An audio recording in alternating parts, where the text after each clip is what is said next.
এদেশের মানুষ আর তথাকথিত শক্তির শাসন ব্যবস্থা দেখতে চায় না। আগামী দিনে ইসলামী রাষ্ট্র দেখতে চায়। আগামী বাংলাদেশ হবে ইসলামের বাংলাদেশ। আগামী বাংলাদেশ হবে কোরআনী শাসন ব্যবস্থার বাংলাদেশ। আগামী বাংলাদেশ হবে ইসলামী জনতার বাংলাদেশ।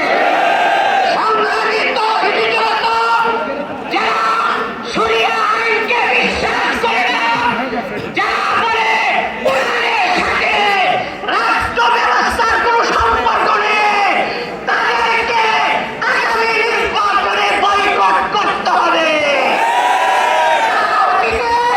এদেশের জাতির কোনো কল্যাণ দিতে পারে না। ইনশাআল্লাহ আমরা বাস্তবায়িত আগামী নির্বাচনে যেতে চাই, এই কথা বলে আমি এখানে আসসালামু আলাইকুম রহমতুল্লাহি ওয়া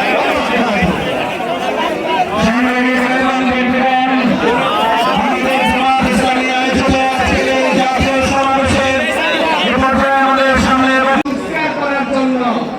তাদেরকে বাংলার জনগণ এতগুলো মায়ের সন্তান জীবন দিয়ে রক্ত দিয়ে ভোগ বিলাসিতা করার জন্য ক্ষমতার মস্তদে বসায়নি।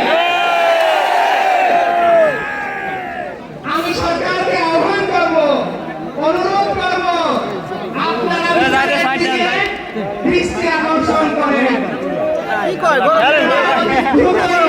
মাধ্যমে শুনবেন, শহীদ এবং আহত ভাইদের সম্মান করেন। তা না হলে বাংলার জনগণের কাছে আপনারা প্রশ্নবিদ্ধ হবেন। আরেকটা কথা আপনারা দেখতেছেন যে হেড অফ দ্য ডিপার্টমেন্ট ছিল আইজিপি।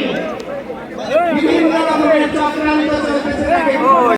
জিন্দাবাদ, বাংলাদেশ জামাত ইসলামী জিন্দাবাদ, বাংলাদেশ ডেভেলপমেন্ট পার্টি জিন্দাবাদ।